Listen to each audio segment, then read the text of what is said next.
Hello, we're back. We're back. This is our first regular show again after the summer break. What time? The app we used to record stopped working. We couldn't make Zoom work. We're doing this over the phone, and the recorders we used stopped working 20 minutes in. So we are off to a flying start. We are so back. Re-record the first 20 minutes of this show. So if at any point you wonder why we're not going into quite as much detail as we could on Lila by Oasis, it's because we already did. We have already covered it. It just didn't save. Yeah. We're like the lost files, like the lost album. There is a lost, 20 minutes of a show that's gone. The BBC Masters tapes were wiped. What will happen? In about 50 years' time, someone will be able to dig up the files. They will. And be able to live this back. Hadn't. And they really, like a time capsule where someone goes back and it's like, oh, maybe we don't bring that back. Don't talk about it. Didn't they dig up a time capsule recently, and it turned out that all the stuff they put in and just rotted away to nothing? Yeah, that was it. Just some dust in there. Yeah, it was what's this? Don't really know, because we don't know what it is, and we don't know what went in it in the first place. So it's great stuff. There were a lot of time capsules when we were at school. I don't know if they still do it. I'm not at school anymore, but if not, there's just going to be a load of time capsule stuff from 2000. Yeah, that'd be really shit, wouldn't it? What's going to be in it? What's the vibe? Jake, when how's do they dig it up? Well, when do they dig it up? I think the idea is they're doing 100 years was the idea for everything. Right, so we'll be dead, so who cares? In it, yeah. I don't know. I was going to say might leave something bad in there, but I don't know what that means. What does that mean? What am I going to put in there? Don't know what I'm going to do. There you go, have that. And then suddenly I live past 100 and I'm like, shit. Yeah, you'd only have to be 106, mate. I wouldn't count your chickens. You could do it. I'll just be there just that was me, mate. Yeah, go on. I'm nearly gone. I'm nearly done in, so... I left that offensive poem in there. I apologise. I'll be honest with you, I thought I'd be gone and wouldn't have to deal with it, but alas, here I am, dealing with it in full effect. Alas. How's your summer been, Jake? We had a lot of fun at Reading. You already know how my summer's been. We've been through this. We have. I'm enlightening the listeners who unfortunately was good. Yeah. Other things were good. Yeah. We've got a First 50 show. We've got a Night Out show. Oasis are back. Linkin Park are back. And Lana Del Rey's married an alligator tour guide. Some really good stuff. If you're listening in, we'll be joined on this week's show by the one and only Kieran from Circa Waves, making a grand return to Down With Boring. It's a pleasure to have him back. We'll be chatting about all things Circa Waves and a new album, which has just been announced the first time this goes live. Or we hope it has. Because if it hasn't, something's gone very wrong, and we are the responsible party for it. It's due to happen. It's due to. I would also like to thank Kieran, who cements his reputation as one of the nicest men in indie, because he was present for the app we normally use collapsing in on itself like a dying star and had to reschedule, and he did that. He did a lot of flatpack, as we're going to find out soon. Yeah. So stick around for that. He'll be on later in the show. Looking forward to it all. As Jake mentioned, some Dork updates, some Dork news. New magazine out now. Head to the Dork website. Loads in there, including a band called Paramore, who are on the cover. Pretty big. Pretty big stuff. Yes, Ali here at Dork sat down with Hayley to chat about all things Paramore, the future, the Taylor Swift tour, everything all in one. So go have a read. It's a belter. Not only that, also on the cover this month, friends of the show, friends of the magazine, Pale Waves, who will be talking about their new album, Smitten, later in the show. The Dare, Dead Letter, friends of the show as well, and London Grammar. So go pick up a copy. Select your favourite. Buy all 5. Fuck it. Collect them all. And you will get... What else are you spending your money on? You're never going to buy a house. Fucking hell, yeah. Welcome everyone. If you buy all 5, we'll send those collector cards that you get on Yu-Gi-Oh or Pokemon. It's me and Jake. We'll send one of us. Yeah. Just little thumbs up. In one of 10 erotic poses. that we weren't allowed to give out at Reading due to laws. They were confiscated on entry by a very overzealous security guard. He said, "Not here, boys. Not here, boys." And we said, "We understand." Thanks to everyone who came down, of course, to Truck, to Reading, to Day Out. It's been a lovely summer, but we're now in the thick of it once again. And by that I mean the rest of the year. So we've also got a special First 50 show with The Great Escape, heading to the Seabright Arms, home to many a fun evening in our lives. We'll be there this November with a pretty big lineup of some favourite new names, including Chloe Slater, Cliffords, and the Stingrays. But don't get too excited. Yeah, because it's sold out. It's sold out. You fucked it. Sorry. We did warn you on socials. We did say get your ticket now. Did. So and some of you did. Some of you did get tickets. So well done. But some of you didn't. Sorry. But maybe hang around outside the Seabright and you might hear something. That might be fun. Maybe. Probably not. I don't know if you would hear anything. You hear some rumblings. I've stood in the outside area and heard some rumblings. If you like rumblings, come down. Something that isn't sold out yet, but will probably be very soon. And yes. It's also run by us and also has a good lineup and is also in November. Yes. Is Dork's Night Out. Yes. Back at the legendary 100 Club, Wednesday the 27th of November. We've announced home counties, girl band, and we'll have one other act to add on. So a very, very fun night in a second home for us, Jake. That's fair to say, at the 100 Club. So come down, all three amazing live bands, and tickets just 11 quid because we're fucking great people, and we're saying you could buy. Yeah. You can't buy 13 tickets to this. Yeah. And still not pay as much as you would for one Oasis ticket. Think about it. And all that money you can spend on other things like... Plus, we will guarantee that all three bands are consisting of their lineup of members, which is something that Oasis can't yet do. They can't do it. Also, you will hear all of Oasis's hits because we've agreed with all of them that that's what all bands have to play. So you'll be fine. I don't remember that. Well, we're looking over the contract. If not, you're getting three amazing bands all playing amazing stuff. Tickets are £11. Go buy it now before they sell out, and then you'll feel like an idiot. So do that. Exactly. Please do that. We'll be there too. Yeah. So that'll be nice. Yeah. Plus, Oasis drummer Alan White has agreed to join Home Counties instead of Oasis. Home Counties aren't aware of it, but that's what's happening. It's going to be great. He said, I'm sick to the back teeth of playing Supersonic. For God's sake, let me into the 100 Club. Let me in! And he'll be there. We'll let him in. So, look forward to it. If you're coming down to the First 50, we'll see you there at the Seabright Arms. If you haven't, get yourself a ticket for the 100 Club, Wednesday, 27th of November. Or if you're going to both, get both. Do that. You can have one of those collectible cards we mentioned if you go to both. Yeah, the naughty kind. So have some fun. Jesus. In other live music news, Oasis have reunited. Who are they? What have they done? They're a band most well known for their hit song "The Importance of Being Idle." "Falling Down," I believe, was the breakout song. Oasis are a supergroup formed of members of BDI and the High Flying Birds. For fuck's sake, don't. You are speaking on this podcast, by the way, with a man over there in Jake Hawkes who... let's say put out his view on BDI via... At Reading Festival, I got asked by the wonderful people at the Rock Revival how I felt about the Oasis reunion. And on the spur of the moment, I thought, well, I'm just going to pretend I love BDI. And I did so for under 10 seconds of my life. Yep.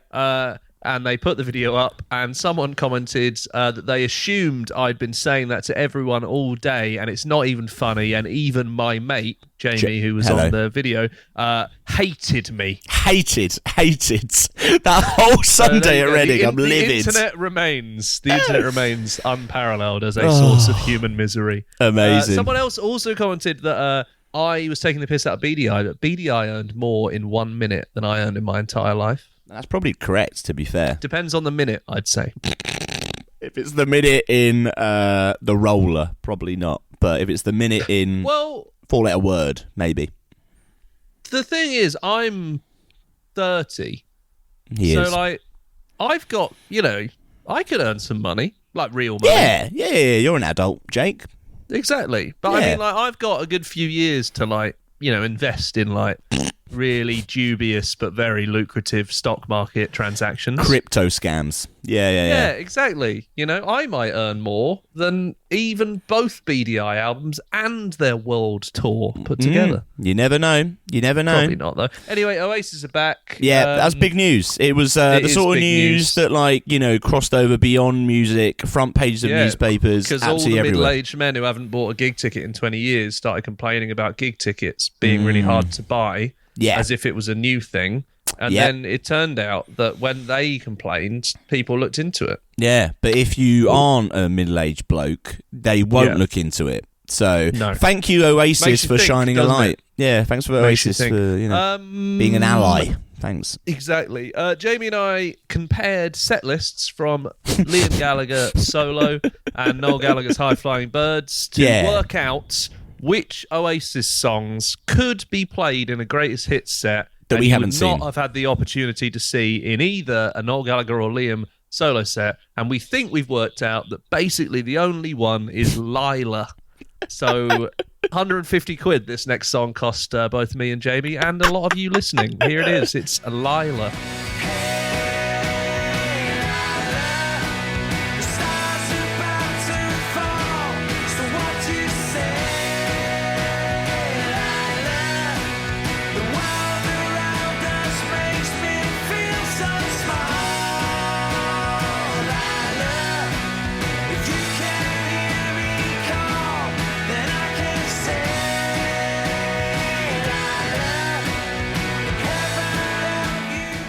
I can't wait. It's going to be huge. All my life, I have yearned for an opportunity to see Lila. As soon as that's played, I'm going. I'm done. It, I'm out. Yeah. I'm going out through Wembley Stadium. I'm like, see you later. It's going to be a real moment next summer, though. Like for all of the, but everything that it has taken to kind of bring them back together. It's going to be probably the gigs of the summer, undeniably. So looking forward to it. Do you think it would sync up if you played the Hey of Hey Lila and the Hey of Hey There Delilah and then paused Lila until the end of the word Delilah in Hey There Delilah and then press play? Do you think you'd be able to make it like sync? You know what I mean? It'll be close. Yeah. Hey There Delilah, and in the there you've paused Lila. Someone online. Hey, they're Delilah. What's then what? Then it comes back in after Delilah. Yeah. So hey, they're Delilah. Yeah, fuck's sake. Could be worth it. We've got ourselves a DJ. Back too. Yeah, in the space of like I think a week or at least 10 days, Oasis and Linkin Park announced they're back. Oasis, obviously. A very different, return in the sense of... a very different band, I'd say. A very different band in that regards. Never had a live DJ scratching away, have they? They haven't yet. So maybe we look at Wembley. Linkin Park reunited. Obviously, they are kind of have been inactive really ever since the passing of lead singer Chester Bennington. And I guess for over the past few years, people have kind of thought, it would be nice to kind of see them come back. But I think also have understood clearly why they might not ever want to, get on a stage together again without Chester. So they were done, wasn't it? Yeah. I think that was it. Similar to what the Prodigy did as well. They're back in a very different form, and also in a way that isn't trying to ape what they were in the original lineup. And I think it really could have gone either way. I was kind of cynical when they announced it because I was like, to what end? But then they played some comeback shows, and a lot of people who are big fans have said they work really, really well. Yeah, exactly. So that's nice. Yeah, and they've also kind of come back with brand new music and kind of it's kind of launching a next chapter rather than there's probably a risk no matter who was going to be the singer of if they went back and did some shows, you'd be like, oh, you're kind of just filling a kind of tribute singer in here to kind of try and do the thing that Chester was doing before. Yeah. Whereas actually they've gone, no, we've created brand new music. You know, we're in this next kind of, I guess, evolution of what we are as a band, whilst also paying tribute to Chester Bennington. Why didn't they get Jay-Z in as the new singer? I think he might be busy doing, well, by busy I mean just sat there making money, which I would do. But I mean he's the only person I'm aware of who has sung on a Linkin Park song or a whole EP. Yeah, a whole EP. Yeah, a larger body. It's a good question. You know, Jay-Z's silence is deafening at this time. It is. So maybe we can find out a little bit more of what happened there. But they're back, yes, with a new lead singer called Emily Armstrong and a drummer called Colin Britton. And yeah, they've been kind of like back playing shows. People I know who went to the London show like in the past like week or so said it was amazing. And so fair play to him getting back in that. And no matter what you think about maybe kind of like stuff around the band and kind of like there's been a bit of controversy in terms of kind of the new lead singer Emily and everything like that. I think for fans it's just nice to kind of see their band back together and playing songs and brand new stuff which also sounds pretty decent. So good on them, I reckon. Go for it. Have some fun. Shall we have listen to... Yeah, I mean, I don't really care. This is The Emptiness Machine by Linkin Park. Just to watch me play. Gave up who I am for who you wanted me to be. Don't know why I'm hoping for what I won't receive. Falling for the promise of the emptiness machine.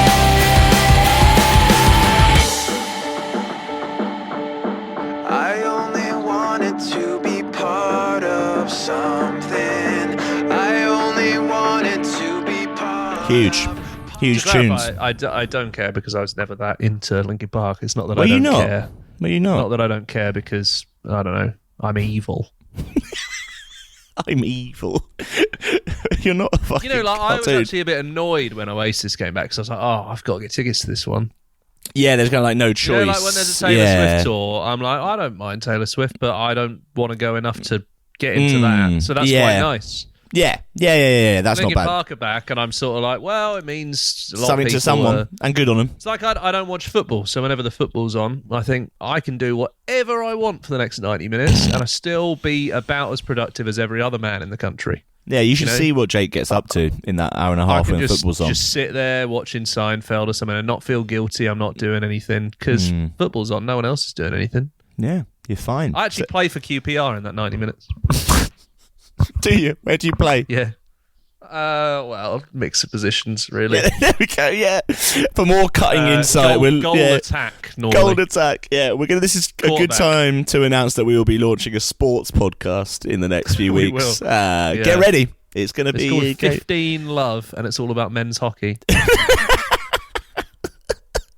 Jake, what else is happening? What else has happened in the news whilst Lana we've been Del away? Rey has married an alligator tour guide. Which amazing. I we were all expecting that. I think the only thing they could possibly have in common is that they're both massively anti-vax. Jesus Christ. I'm basing that off the fact that Lana Del Rey refused to wear a proper face mask and Florida is quite right-wing. That's it. You know, it's like we've been away for a while and like, oh yeah, we'll just, we'll start back again. We'll be nice and smooth after our summer specials. Straight into anti-vax Lana Del Rey. Okay, this is where we are. This is where it is. How do you think they met? On a tour? Well, this is more my my thinking here. So an alligator tour guide, Lana Del Rey, right? So international superstar musician, alligator tour guides. What's the scenario that they will be hanging out in the same spot? I think that's more my thinking here. Did you know there's an alligator-infested swamp under Florida Boulevard? As the song once went. I just think being an alligator tour guide in this day and age is quite mental, right? Like, I feel like after Steve Irwin could you really come back from that? Like, he was the GOAT. Why bother doing it anymore? Would be my I also think it's funny being Who's going on those tour tours? guides in Florida, because having everywhere. been to Florida as a kid, they are everywhere. Yeah, so like there's you no don't reason. need a tour. No, you don't at all. I went to play mini golf and they just had a pool full of alligators there. Yeah, let me just have a little quick look. Alligator tour. I'm just kind of like intrigued. He's an airboat captain, which we did go on, and that was pretty fun. Yes, that does sound good. I don't know why I said less. Sorry, he's from Louisiana. Sorry, I don't know why I thought it was Florida. I'm so sorry. Louisiana. I'm so sorry, Jeremy Dufresne. Yeah, Dufresne? I've typed in alligator tour guide, and obviously I can't get past the first few pages without it just being about Lana Del Rey marrying an Maybe alligator if you tour search, maybe you search airboat captain and tour guide. Fucking hell. Hold on. Price. How much is it to go on an alligator tour guide?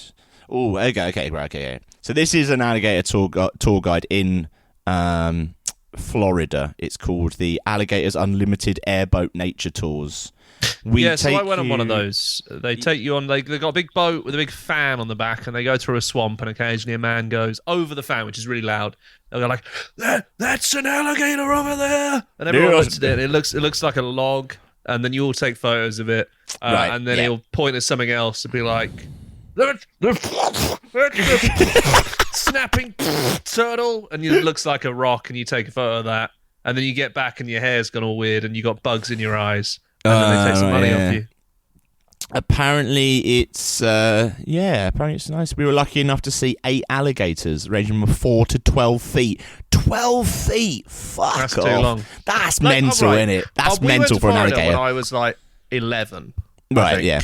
So you would have been a small person at that point. You'd have been smaller, unless you had a really mad growth spurt when you were 10, which I don't know about. So we were there, and it was in like a holiday site, and we were in like a little whatever you call them, villa, chalet, whatever it was. Nice. And they had a lake on the site, right? Okay. And they had loads of turtles. They had loads of turtles in the lake, and you could feed them hot dogs. Right. That was a thing that people did, and it was pretty fun. These turtles were pretty fucking big too. So you go there, you feed some hot dogs to it, and then once we were just there, we were standing there on the little jetty bit, feeding it hot dogs, and then just like on the side of the jetty, like on the ground, a 8-foot alligator just sort of beached itself and started eating a bit of hot dog. Nah. So like, you don't need a tour guide. No. We told the people. My parents like, there's an alligator in the lake when you feed them hot dogs. They were like, oh yeah, he's fine. He's fine. He's fine. He's good, mate. He's all grand, I'm sure. Yeah. I He was eating hot dogs. It sounds good though. So like, it's basically what we're saying is if maybe if, like, it's a good business move from Lana Del Rey. Maybe that's the next kind of record. It feels to me like having like a Fox tour of London. They're not like everywhere. You know what I mean? They're not like pigeons. So they're too common. If that's you what you're walk saying. around, you'll see them. Yeah. Okay, so you're Not saying a it's 12-foot easy. one. Yeah, I mean, the 12-foot geezers shouldn't be knocking about. That's what I'm saying. Like, they're like... That's actually the title of Lana Del Rey's new single. The 12-foot geezers shouldn't be knocking about. Yeah. Can't wait for the drop. They shouldn't be around. So, like, but yeah, I get what you mean. It's good to know that they are more regular than kind of what you suggest. Because I would presume you would need the tour guide, but alas, clearly you don't. No, I mean, maybe in Louisiana. I don't know. I think the swamp tour was more fun if you don't call it an alligator tour. There's other weird shit there too. Weird birds and that. Just shit hanging around. Shit hanging around. Yeah, the only thing I can think about a tour, like a swamp, is more like where like Kermit the Frog hangs out. That's kind of my go-to. Yeah, they got frogs. Yeah. Playing the banjo or no? Yes, exclusively. Cool.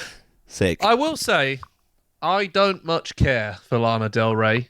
I think she is very rich and entitled and probably quite right-wing secretly, or maybe not so secretly. But I respect her marrying an alligator tour guide because it's very in keeping with what I, until now, thought was a very affected persona. You know, I thought like you're pretending, but if you're marrying an alligator tour guide, you've put your money where your mouth is, and Lana Del Rey, you have earned my respect. Tell us how you really feel, though, Jake. The songs are good. Songs I'm are not great. denying the songs Yeah. are good. I You, just think, as you- a person, she's relatively bad. There we are. So you're kind of giving your blessing to this union? I bless the union. Yes. Okay, that's good. Okay, that's great to know. She was great at Reading. So apart from there was the techno, but like that quite added to it, if anything. That added to the fun. I've heard tell of the techno. Yeah. Well, congratulations on their union.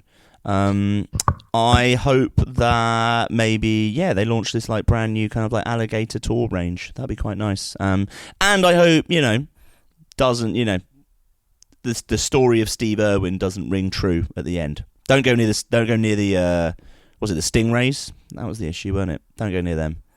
That'll be bad. Yeah, the stingray was the problem. Yeah, that was the problem. The alligators were fine.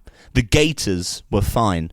This is actually quite a good moment to talk about. Is it Flat Fuck Friday? If people aren't aware of that. Yeah, that's back. It went away for a bit. And It now went it's away back every Friday. This account on X or Twitter, as people might want to call it. It's called Flat Fuck Friday, and it's just basically celebrating that it's Friday with a load of alligators. So, follow that account. That's our little guideline there. Because this is a natural, segue. We're gonna play "Say Yes to Heaven" right now by we are, Lana Del and Rey. then we're going to be in our own personal heaven as we talk to Kieran from Circa Waves about new album, flatpack furniture, and whether or not your mum talking about you on the local news is a good indication of your stardom. Perfect. See you after this. Say yes to heaven. Say yes to me. Say yes to heaven. Say yes to me.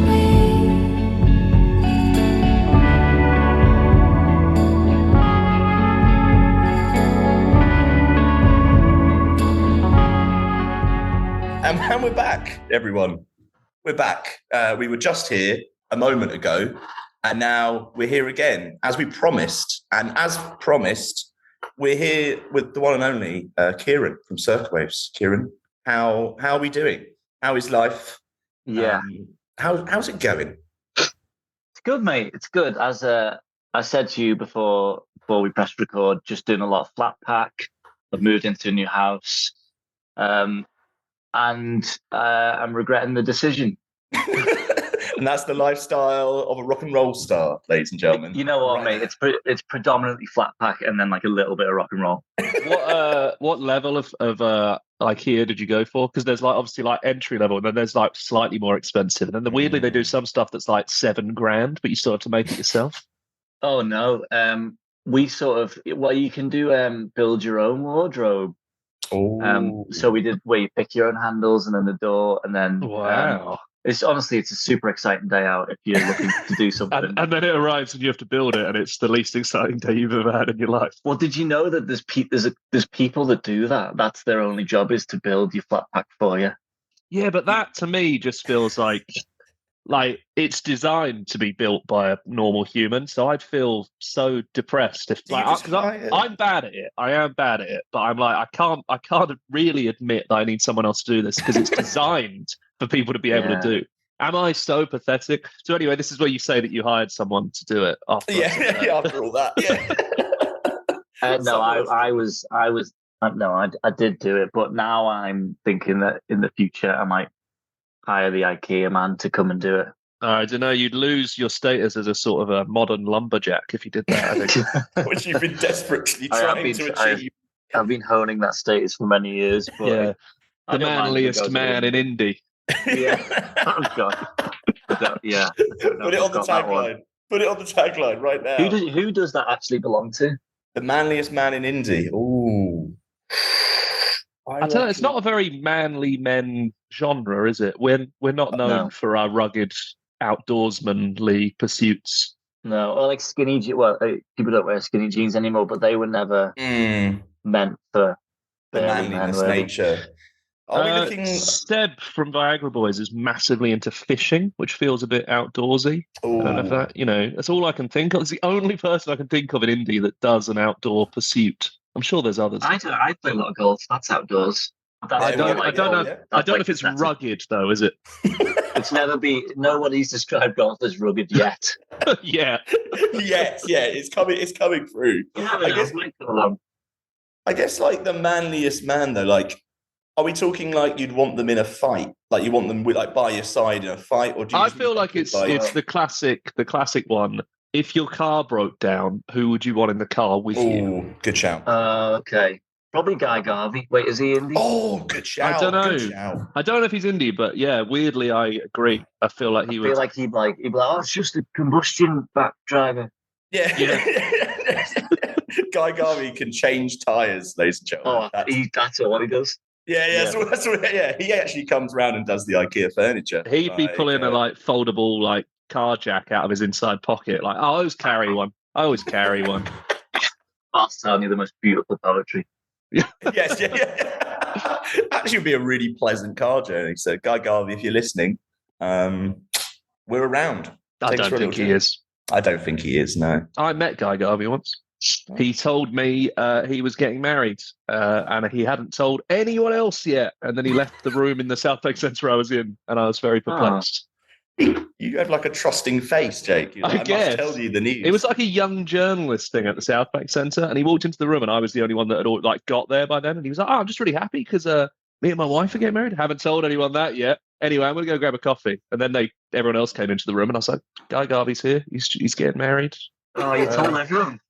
You told everyone. You were like, I don't recall actually. I don't recall if I did, but it would be something I would accidentally do. So it does sound on brand. Are you a secret sharer? I don't think with friends, but Guy Garvey to me feels sort of public domain at this point. He's had so much money from the BBC. He's sort of we all own a part of Guy Garvey.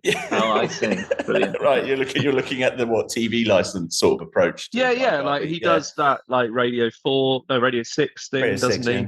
Yeah, not Radio 4. That'd be weird. Can't play any music on there. Do you just believe that you own parts of everyone from the BBC? I think just Guy Garvey, he feels like a sort of public institution. We're 5 minutes in, we haven't even mentioned why you're here. We literally talked about I don't know why I am here. It's a great question that everybody asks, to be honest with you. You have got news, Kieran, and that is that there's a new album on the way called Death and Love, and it's out in January. How's it feel kind of, being at the kind of start of this kind of new chapter for you to guys? start with, did you know that? Yeah, did you know that? I thought it was out in February, so that was news to me. But you know what, like life's been a little bit chaotic at the moment, so it's I've not been really even thinking about it. It's good to do these things and speak to like you guys and speak to other people, because I just forget what you have to do to be in a band, which is like talk about music and stuff. But I'm really buzzing to like really got to you, man. Yeah, this is a real like moment. Yeah, it's broken my soul a little bit. But no, it's great. I'm super excited for like people to hear music again, and like I genuinely believe this record is our best record. So I know everyone says that. I know everyone says it. It would be rogue. It would be rogue if someone did like just come into that. Look, I think it's maybe like third best. Yeah. Done. Like I feel like if you're like it's like The Cure have just announced they're just releasing new music. And I feel like no one would hold it against him if Robert Smith's doing an interview and he went, well, I think it's like the best of the albums that aren't obviously one of the best albums of all time. Like, but like there's a couple we made that I don't think we're going to reach at this point, and that's fine. Yeah. But this is the best. That makes sense. But this is the best, though. So that's fine. That's good. I believe it's the best. Until people hear it, they can be the judge of that, I guess. Yeah. Well, you've got until the end of January to just say it's the best and everyone believe you. So this is true. This decent stretch. Yeah, I mean, the preamble to a record, you could say anything, really. You're like, there, what could I say about this? And here's the place to do it, Kieran. Yeah, we're better than U2 and Oasis combined until January. And then we drop off. Yeah, and then we really drop off when you hear it. Yeah, when you hear it. Before the final mix, it was better than U2 and Oasis. I don't know what happened. Well, Sorry, exactly. guys. Yeah, not my fault. I'm out of it. I'm out of it.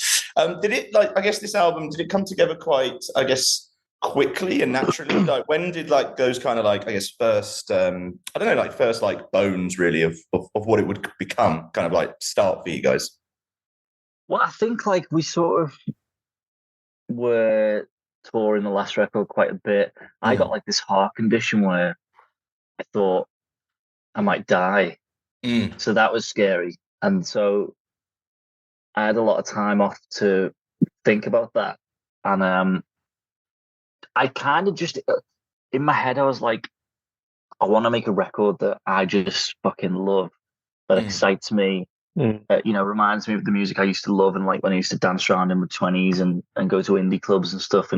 But a record that I still would love to listen to now it's got all that indie rock sort of momentum of the bands that I used to listen to. So that was the sort of the starting point. Was I'm not going to try and make something that pleases everyone. I'm just going to make something that pleases me. Because I wasn't sure if, I didn't think I would necessarily ever get to make a record again. So if I was going to make one more record, I thought it's got to be something that I fucking love. Yeah. And that's what I've done. Yeah, I guess it's kind of like when something like kind of like that happens, you're kind of put in a bit of a, I don't know, you're kind of like confronted kind of with like, mortality really in a lot of ways, but you're like confronted with like, right, what do I like really want to go and do right now? And I guess having that time as well to kind of look at that and kind of like think and to do that sort of things really kind of, all kind of contributed to it. Yeah, I think, there's sort of there's two lanes you could go down. You could write like a really somber record about how sad you are, or you can try and write something that is a bit like triumphant and sort of, with titles like "We Made It," which is it's about resilience and the fortitude of man, and being able to get through things and seeing the good in something bad that happens. Yeah. So I wanted to make what feels like a sort of uplifting record, even though it came from sort of like a bit of a dark place.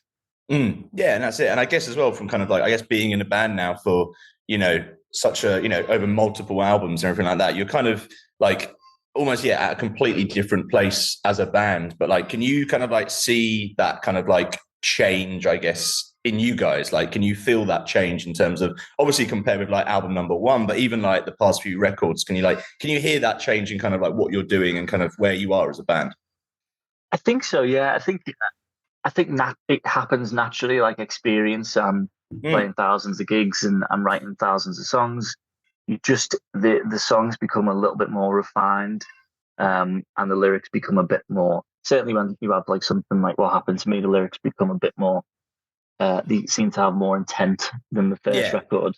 But there's different ways of looking at it. There was like a youthful sort of abandon with the first record, and I think some of the lyrics are rubbish, but like that first record means a lot to some people. So I wouldn't want to like downplay it in that sense. And we all know that like bands generally just get shitter over time. So like, there's the idea that as you get more experienced, you write better songs is not necessarily and is true to life.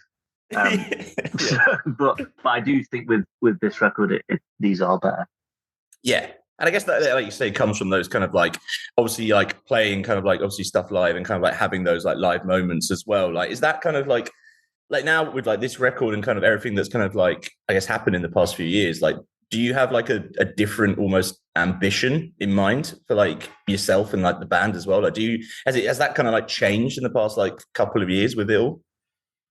Are you asking if I have a lust for life, Jamie? I think, do you have a lust for life? And here's Iggy Pop, ladies and gentlemen. Oh, what a segue that would have been. Yeah. You think Iggy Pop's coming on this podcast? I tell you what, that's almost a good enough segue that I feel like if we managed to get through to him, he'd do it. Just pops on and just growls for a bit. Hey guys, nice one. See you. Yeah.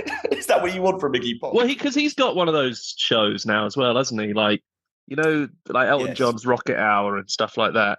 And it does, like, when they do those, I think, like, oh, well, you're obviously scratching around for something to do. Come on here. You know? Scratching around for something to do. Is that how you describe it? I tell you what, mate, if I had tens of millions of pounds, I wouldn't be doing a BBC Six music show. I'll tell you that much. This is the next. You'd never see me again. This is the next extension for you, Kieran. Like, this is it. Next stop is a radio show. This is where it all goes. This is where it all moves. I agree though that if I had 10 million quid, you would literally never hear from me again. I'd be gone. Well, you'd blow through that, just telling people from IKEA to build your wardrobes for you. This is true. And my garden would be full of wardrobes and just men putting them up.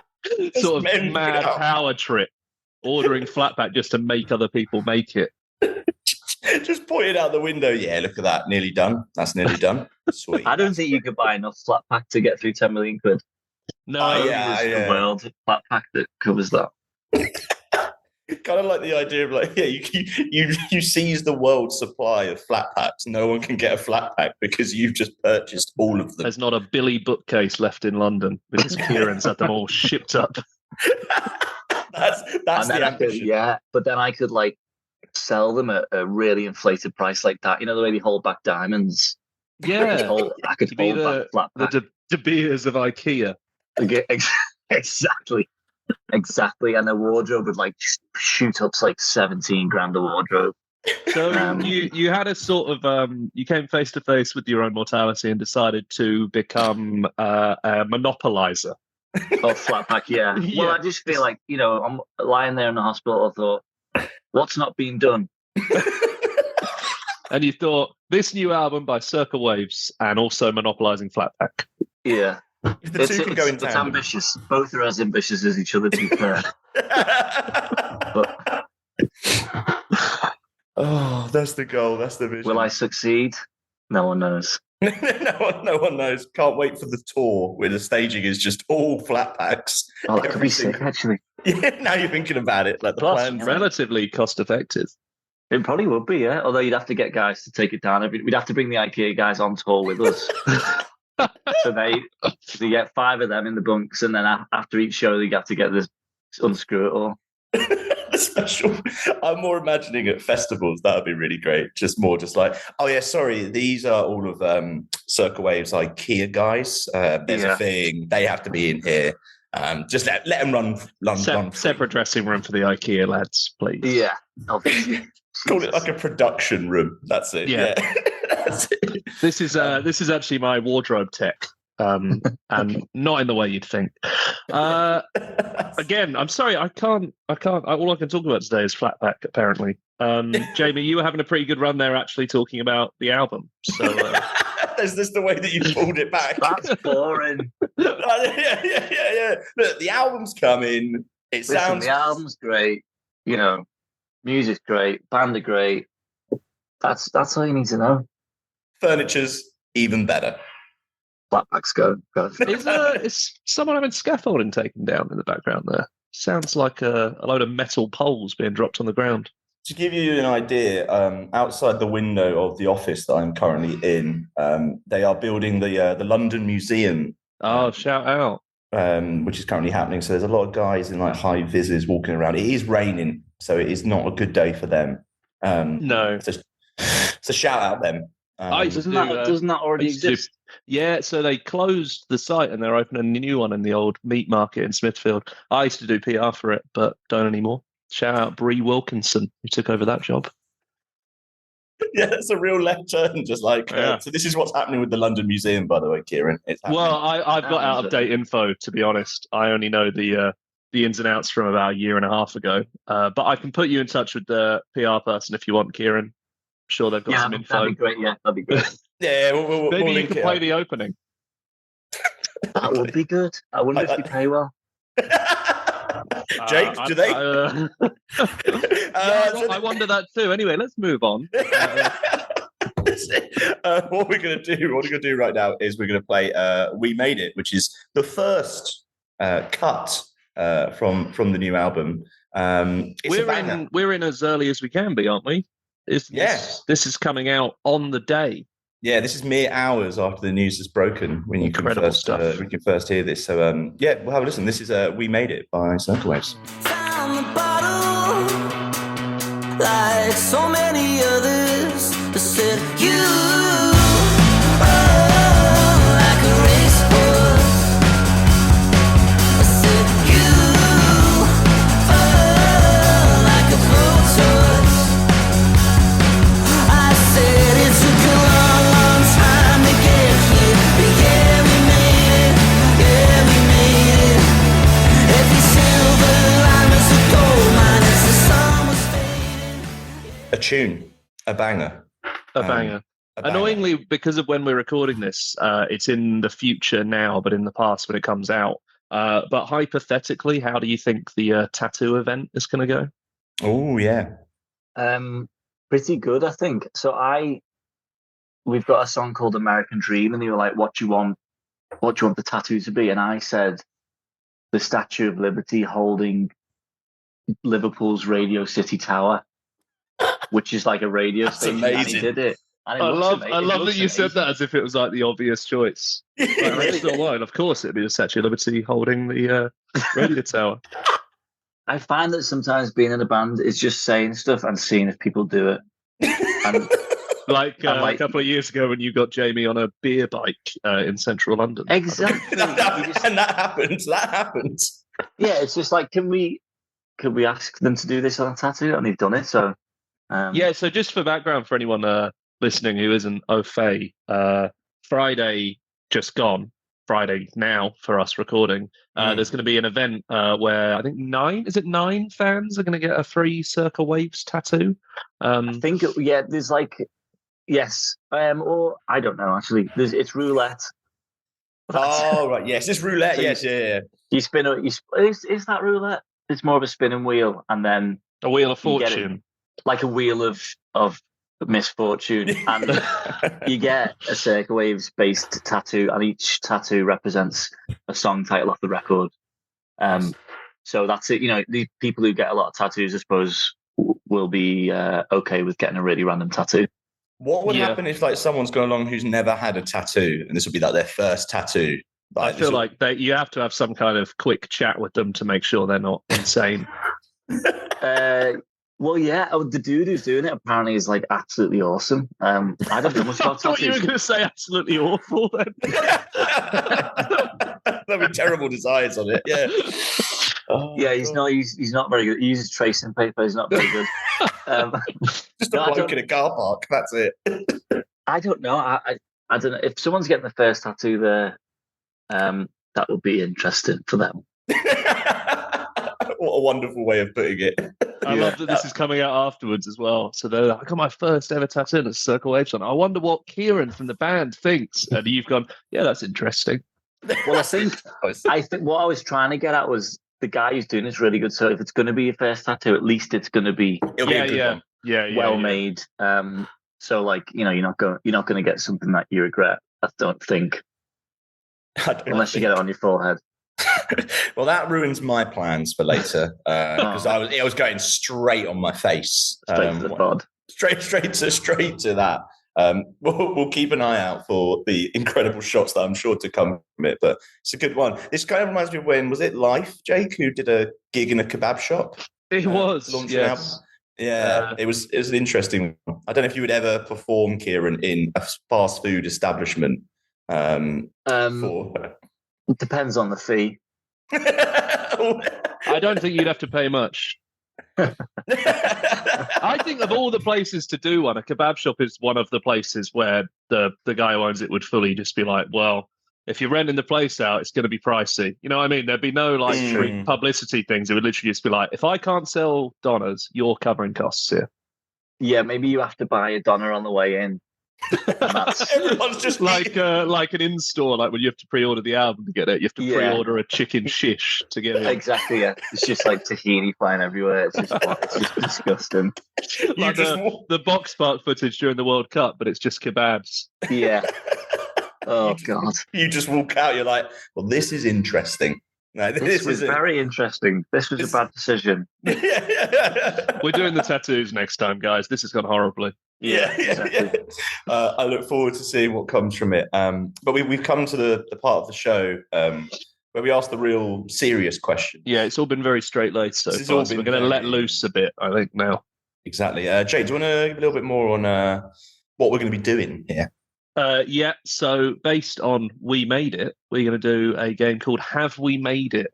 So obviously you have been an A-list celebrity for quite a while now. Yes. And what we're going to do is we're going to ask you some hypothetical, like notable things, and ask if they happen to you, would you think that you'd made it? Would you think to yourself, I've finally made it? But they might have already happened, so that will also be interesting. Yeah, So to if they start have us off, happened, let us know. Yeah. starts off, you go into a bar and there's a drink named after you. Would you think, I've made it? Well, what it depends. I mean, is the drink like called the Dickhead or something? Or The first place you've gone to. The first place you've gone it's to. bad, yeah. It depends whether you've made it in an infamous way or a nice way. Oh. Let's say it's a strong cocktail called the Circa Waved. Okay, right. There it is. Yeah, I mean, to a degree, I don't know actually, because I feel like there's a lot of, with these like indie sandwich shops opening up and like donut shops and bars. Oh, They're yes, always no. like they're always doing like Instagram polls, like, what do you want to call this sandwich? Yeah. And like, Jonathan down the road gets to call it the Jonathan. And He hasn't so, like- made it. He's And he no hasn't- one. yeah, He's never Who the released an hell's he? album in his bloody life. no, for all I know. For all I know. So I think like it's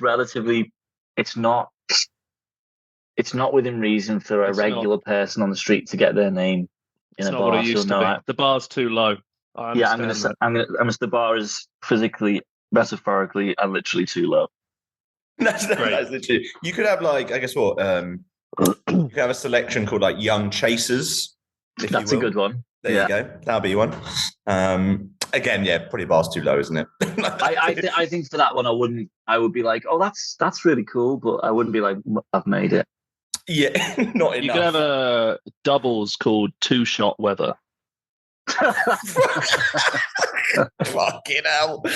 Yeah, Yeah, I like that one. Yeah. the more and more we say it, the more it's going. Yeah, I'm not. If my second attempt was that bad, I'm not doing a third. That was good. No, I'll take both of them.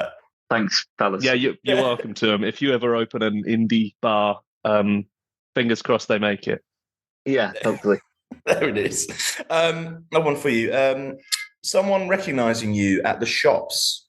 Are you thinking, yeah, I've made it? Not really. It's happened a few times, but I just feel terribly scared. I don't like it. Yeah, like when you go to Tesco or Morrison's or whatever, and you're in the bread aisle. If someone says, The oops aisle, as I believe you look, I like you were the discussed oops with us before. Yeah. aisle. I'm a big fan of the oops aisle. You can get all sorts from it. A big leg of lamb, £2. Look out. Gotta cook it there and then though, otherwise it's fucking Gotta cook well it off. before you even leave the store. Yeah. Yeah, there's a risk of illness very, very quickly. Yeah. That's why I keep my air fryer always plugged in my car. So I can just, In the car. The extension lead unwinding It's where it's around meant the to go. supermarket. it's where it's supposed to go. And it's happened to me a couple of times, and I just feel a little bit like I don't know what to do with myself. So I've never thought about it. It's kind of, when I get home and I go, that was weird that someone said, are you Jake Bug? But it's not. Eventually you sort of get used to it happening every now and again. One time I was in Euston Station on the phone, and I saw a guy about 20 meters away, and he clocked me, and I was like, shit, he knows who I am. But I was on the phone to my mum or whatever, and he started walking over, but he just lifted up his phone, as someone would to take a selfie. Yeah. With him in it, and he just sort of slowly reversed it towards me while I was on the phone. Took a selfie, then sort of looked at me, and then just walked off. What? and did not communicate whatsoever. That is Well, the you- most terrifying behaviour I've ever heard. It really Well, was. So I still to this day don't know if he was a Circa Waves fan or just a fucking psychopath. Yeah, he actually was just doing that to everybody at Euston Station. Yeah. It wasn't just Someone here's got to be mildly famous. Come on. It's not just, Well, he looked like our fans have an indie look, I suppose. So he looked indie. And I was yeah, like, yeah. You know, I was like, He's got to be, right? There was a really good one a few years ago where some like 13, 14-year-old kid put up online a picture of him and Nick Cave. And he was just like, Right. can someone tell me who this is? Everyone was getting photos with him, so I thought I should as well. So if there was like a Whoa, rush yeah. around you, then that might Yeah, have I explained rate it. that. I came out of that new Battersea shopping centre a few months ago, and there was a guy that a load of people were chatting to, and I was sort of there looking at him, and I was like, I have no idea who this man is, but he's someone. He could be anyone, you know? Do you think he's made it? He Ooh. seemed to have done. I don't know. So if you've got a crowd of people around you, you've made it. Maybe. Yeah, but the crowd had that sort of vibe that a crowd has when like you say, like they want photos and stuff. It wasn't like they were like harassing him. They were all there Right. like in awe of this man, but I have no idea who it was. And Was I it hope Tommy one day Robinson? I'll turn the Was TV. it- Oh yeah, no, it was. Yeah. Did you get a photo with Tommy Robinson? yeah, that's what you're trying to say, No, Jake. I didn't. I wouldn't be so gauche with someone like Big Tom. You know, Big Tommy. Tom, for No, fuck's sake. just knee him in the bollocks and leave. run away.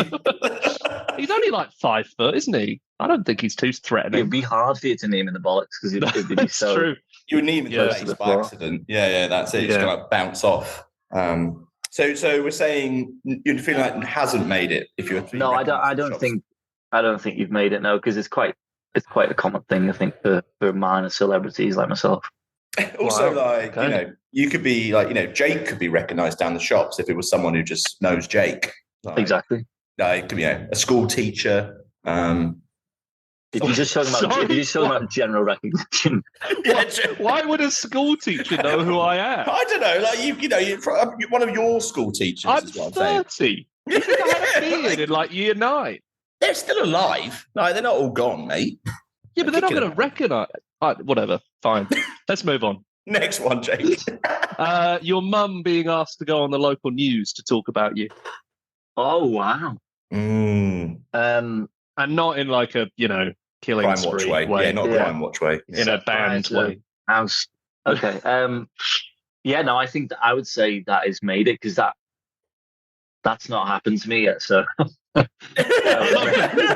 Your metric is entirely whether or not things have happened to you. yeah.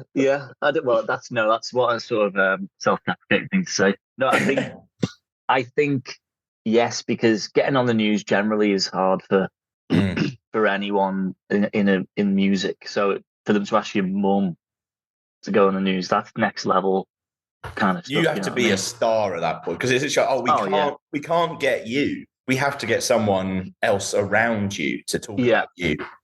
Sorry, guys. Yeah. Kieran's putting up a wardrobe, but his mum is available. It's all Exactly. about building the illusion. You're like, look, I'm a superstar. I don't have time to talk to local news. But my mum, on the other hand, is around, available for interviews. There's not many. You don't see it very often. I feel like it's the kind of thing that Will Young's mum is on the news. yeah. I Or would say you- it kind of happens to people whose target audience musically is mums. Like you can imagine like Michael Bublé's mum going on. But Yes. I can't really imagine like Gene Simmons' mum going on. No, it's a really good point. So I That's don't know. I the think sort. that maybe you'd have to sort of shift into Radio 2 territory before they'd be asking your mum. Yeah, or smooth radio. Maybe. I mean, I think definitely made it on that one. That's a tick, big tick from me. Okay. Strong tick, definitely. How about your song being used in the background of an episode of How It's Made? Very specific how it's made there. That's Or like Greg Wallace in The Factory, but I didn't really want to put that one because we talk about Greg Wallace a lot. we end up talking about Greg Wallace a lot on the show. I don't want to talk about him anymore. So just put the bald frogman out of your head and think about it's your hard song to, in the background. It's hard to do that. Do they have other bands' music on how it's Yeah, made? so not on how it's made, but I think it was Greg Wallace in The Factory. The Rhythm Method once tweeted that one of their songs was used on a shot of them labeling Sharwood's curry sauce. That's what you want. I love And that's it. what made me I mean, think of it. Like that to me, that's like a big accolade. You always have that. yeah, I would love that. Did you ever remember that? I don't know. There was like a house moving show where he would say something like, "And now we're going upstairs," and I'd be like, "I'm going up." Like everything that they said, like there was some like music sync guy who just loved his job, and everything they said, he found a musical equivalent. It was fantastic. If your next album has a load of songs on it called like "Looking in the Cupboard Under the Stairs," Going to the it's garden. one way to I'm just kitchenette designing diner. a record. Exactly. Designing a record purely for that. Yeah. Oh, that's brilliant. I think was that hosted by Dion Dublin by any chance? Or was that like Homes Under Could the it Hammer? be? Mm. I can't remember which one it was, but it was amazing to watch. they had Dion Dublin, and then they had the other guy. Dion did like always the ones that were quite dilapidated. He quite enjoyed that, I think. And then the other guy would always do the like, "Oh, what a lovely house, beautiful." Dion's in some like crack den, kicking down a door, like needs work. Do that. So what are we thinking? Are we thinking that will be you've made it at that point if it's being played in the background? No. no, I don't think so. There's not. No, I don't think so. I think like I think in terms of music on a film, I think like a Marvel trailer or some stupid bullshit like that. You know what I mean? Like that'd be the a big stupid film where they spent millions and billions on it, and your song is on the trailer. Yeah, that's the sign. That's the sign. That's the sign that you're like, okay, come on. Kevin Feige from Marvel, if you're listening, you know what to do. We're Is right. that- Well, I've just called this film bullshit, so I probably wouldn't. That is, yeah. I think that's how you say his surname. Kevin Feige. No, I've just never heard it said. I mean, you might be right. Sounds weird though. It's great. I'll let him know. Jake, people probably got time for like two more, I reckon. Yeah. Someone crediting you as a key influence on a track they've made, and then you listen, and it happens to be the worst track ever made. I remember seeing a thing of like Noel Gallagher talking once, and he said this guy came up to him and he was like, I love your band, man, you're amazing. Like, I'm in a band as well. And he's like, oh, what band? He's like, Maroon 5. And he was like, oh, for fuck's sake. And he was like, how did you get from Oasis to Maroon 5? Which I thought was really funny and also mean, which is what he does best. Yeah, it's devastated. Yeah. And so apparently Chris Martin kept trying to collaborate with David Bowie while he was alive, and Bowie just kept being like, I'm sorry, I really don't like Coldplay. And then he died, and they did some kind of tribute to him, and it was like, yeah, all right, mate. Like, he didn't like you. Doesn't like you. He doesn't like you, mate. Don't know how to break it to you. Yeah, I think, I sort of see young people picking up guitars and writing songs that are similar to yours, or attempting to write songs that are similar to yours, as sort of the greatest thing that we can do as like musicians, really. It feels like that you've sort of passed it on or whatever, or pay it forward or whatever they call it. So no, I think that feels like you've done something great. So I'd say, yeah, made it on that one. Yeah. Even if you're like, it's not great, but yeah, we'll at least that. you know that you've influenced somebody somewhere. Eventually, one of the songs might be good. They live in hope, hey? As long as you listen to like Bowie and us, then they'll make something good. Love that. Well, like, JB's actually brought his acoustic guitar along. I've actually written a song. It's going to be really awkward now. Brilliant. But, Is it called Two Shot Weather? How did you know? We've been slowly building up to this whole show. And last one for you. Let's go with if you were put on the FBI most wanted list, are you saying you've made it at that point? Because it is probably for something bad. But Probably. Yeah, Probably. probably. Almost definitely, I'd say. If I was at like a flatpack laundry, and they couldn't catch me, and they were like, "Where the hell The is police this guy?" cornered him near his home, but he managed to assemble a helicopter from nearby MDF and escape. the worst superhero ever. Like, just packaged together and away he goes. I think you've made, that's a sort of made it in a way that you wouldn't want to be made. It's the pinnacle of something, isn't it? Certainly is. Yeah, you can be famous for doing bad stuff, but that I wouldn't say we've made it. I'd be interested in what impact it would have on streams of Circa Waves, to be honest. I feel like they'd probably go up, at least temporarily. They could do.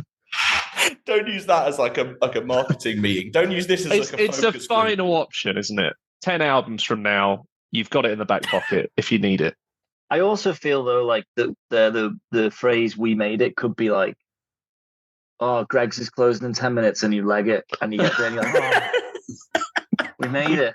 We made it. You've got to take the wins. You've got to take the wins. You know what I mean? And then the person who's giving you the sausage roll says, "We made it because they made sake because they made."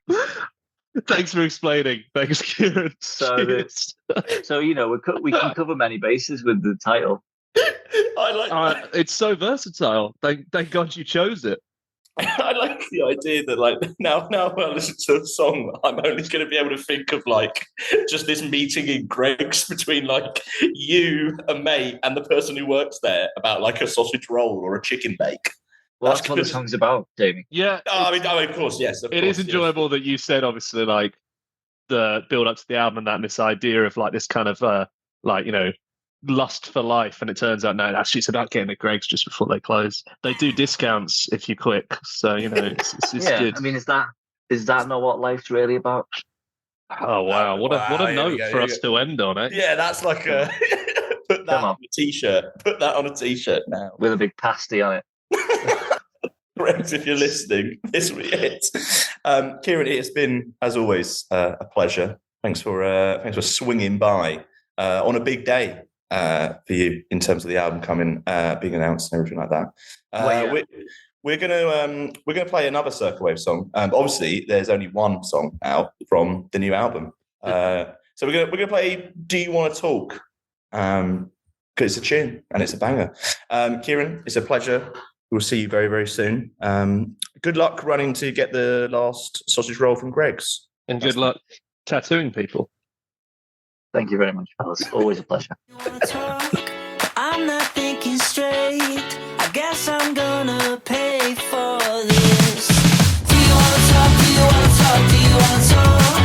Both my eyes are glazed, 'cause I stumble away from you.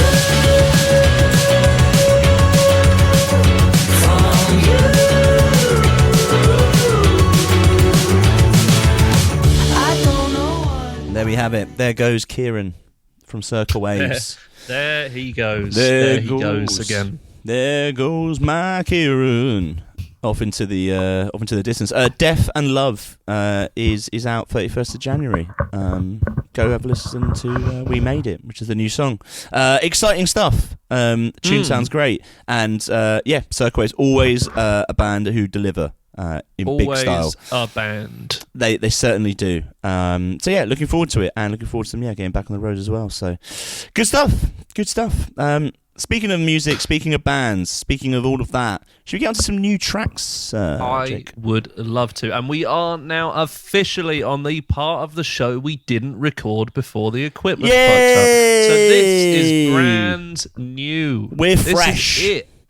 Which is amazing when no you... excuse. No excuse. It's amazing when you think back to all the shit we were talking about earlier. It's like, that's us like on take 2. Like, you can imagine take 1. We covered different stuff. We talked about Jeremy Vine a lot on the Lost Tapes. Yeah. And we're not gonna get the chance to do that anymore. We actually listed off all of the people who've done horrible, horrible, horrible things in music, but they're lost now, so we can't go back to it. Is Jeremy Vine one of those? No comment. Let's get on to our first new track, shall we? I'll start with a band who've really kind of like a new band who've taken on festival season and kind of like this year really, and have become a real highlight. Soft Launch, who are back with a brand new track called Milkshakes. It's not a cover. Not a cover. Not a cover, no. It's, as they describe it, the song of the summer that we've decided to release in September. So perfect for that. That's exactly what we'd want, I think. Exactly, that's exactly the vibe. Soft Launch. I think we've kind of talked about them a bit on the show before, but like they're a band who've kind of like really just emerged over the past year or so, really building up this kind of like fan base and loyal following for everything they're doing.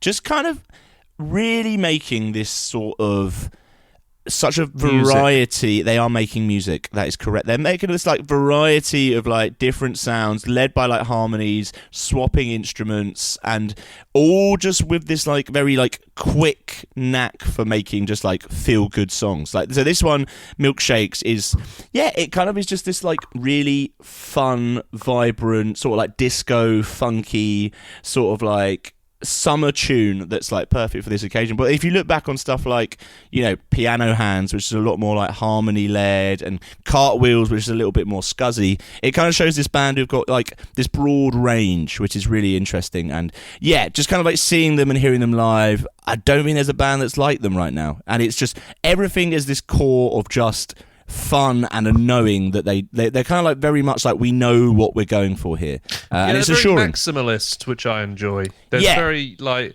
it doesn't feel affected in any way, or like they got these pretensions of it's just very much like, here's a really good song, here's another really good song, we're going all out on it. I mean, and like we mentioned before, like this year, kind of after that post-punk thing, like you've got like bands like Last Dinner Party and that, where it has all been very like maximalist and like over the top and theatrical and stuff, and this is a different take on that, but I think it's still kind of like, we are out of a palette of grey and brown, and now we're okay to enjoy big stuff again. It's like it's embracing the kind of like the fun, like the nonsense of it all, the like that pop aspect, but that indie disco sort of aspect. It kind of like jumps across them all, and seeing them live over the summer, they've been a real highlight at Reading. They've been a real fixture as well, haven't they? Yeah, they've been putting the work in. They've been putting the graft in. They've been travelling. They've been around. So yeah, very good. And at Reading was another prime example of that. So it's good. This song really feels like a proper big time like single and moment for them. They're about to head out on a big old UK tour, which is completely sold out as well. So it shows this is they're very much the very exciting new band for the next 12 months that I'm really looking forward to hearing more from, and they've got loads more in the tank as well. So delighted to see this out. Let's have a listen to Shake It Up. It's Milkshakes.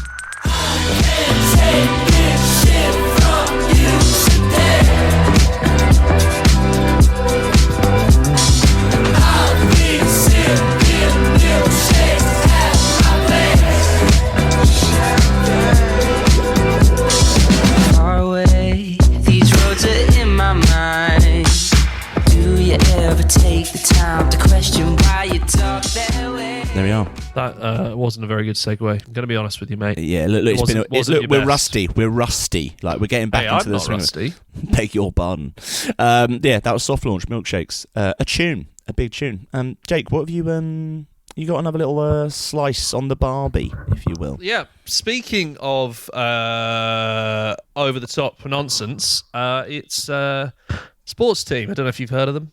Scrappy Underdogs, new band on the scene. Got it. It's our first show back, so I thought I'd do all the hits. The hits, the reminder of the hits. It's Sports Team. Yes, they're back. Second track off of their new album. It's called Condensation. And it's good. It is good. Really, really liked Subaru, the first one. Very not what you'd expect from them. As Steve Lamacq said when debuting this new song, it's a bit more sports teamy. Yeah. But I think also it's very like what you'd expect from a Sports Team song, mixed with what you got on Subaru. And I really like the new direction they've gone in. I really like the fact that they have genuinely, thrown everything out and started again and been like, for this album, like, here's what we want to sound like. And I think you hear it so much from bands when they're like, oh, this new one, it's like nothing we've ever done before. And then you listen to it and it's like a lot they've done before. And like that's completely understandable. And that's fine as well in a lot of cases. That's what you do and you're good at it and your fans like it. I think this new Sports Team stuff is so different from what they've done, and to see the feedback to it from fans, it's so obvious they've pulled their fan base along with them. Yeah. And I think that's great. I really, really like this new one. I like the fact that it's got this funny little like ooh ooh ooh bit in the middle. Nice. You know? That's the technical Bit of term that. as well. It's just it's just got that kind of classic again, like unaffected maximalist, like, what's wrong with being poppy, what's wrong with wanting to make a really good song kind of thing. I think you're right as well about that thing, is like, this freedom to just be like, let's just kind of have fun with it and let's kind of push this into different directions. It's, it's a mixture. I think this song in particular, like you say, Subaru was, like you say, like completely unlike anything we've heard from Sports Team before. Whereas this is maybe more of your classic Sports Team, but with that fresh kind of feel to it, which they weren't maybe doing before. I think taking that time out that they have done has clearly like worked wonders, because it's absolutely amazing.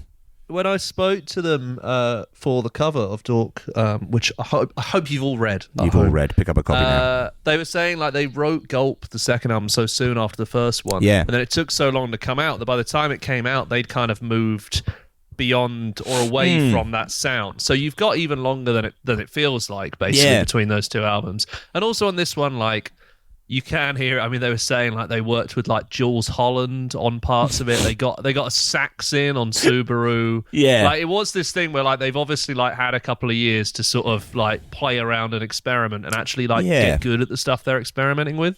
Yeah. So yeah, good band, good song. Terrible people. And with that, shall we have a listen? Yeah, this is Condensation by Sports Team. What can I say? It tastes like it tastes. It feels like a door slammed shut again. And then it feels like I'm dying when your fingertips under my skin. I watch the whole world crawling in. Wonderful stuff. Sports Team, big, back, thriving. We are so back, etc. Yeah, they've got a little tour coming up, and then the album's out in February, so bit of a run up. And normally that would be too long for me. It would be too long usually but for I will Jake. make an exception for Sports Team. It's understandable. Yeah, we get enough time to warm ourselves up for the Sports Team World Takeover, so that's fine. Fine by me. I suppose. Plus, it means it comes out just in time for that weird bit of spring where it's still freezing cold and miserable. So that might be nice. Yeah, which might is be nice not to have a little boost. Yeah, not long before my birthday as well. So it's like a little treat, I think. A little tree, a little pre-birthday sweetener. Yeah, a little one of those. Speaking of bands who are also back in a big way, let's talk about friends of the show, the Amazons, who are back with a track called "Living a Lie." This is kind of, I guess the first new music from the band since their last album, How Will I Know If Heaven Will Find Me, which kind of like steps them and elevated them up to this like bold new point, and a lot of kind of like, Well, I mean, we had the sweet improvised music of their live appearance at Truck Festival with Down With Boring. Of course. I don't think you can discount that as a spoken word EP at the very least. That's on Discogs. Like, you can sell that. You can get that out there in the wild. But yeah, this is kind of like, I guess their first new music and new step in, I guess, as well, like a few years, which has been, I don't know, a mixture really, like a transitional time in terms of obviously now being a three-piece and kind of like that, this kind of new era for them, but also kind of like playing these like huge shows as well. Like, I remember when we've chatted to them before, talking about how them going out and playing live after kind of like their drummer Joe like leaving the band. It's like it kind of reinvigorated them in a lot of ways, and you can kind of feel that reinvigorated nature on this track. I mean, it goes in places that you could never have seen coming. You've got an opening which is a minute long, almost cinematic choral.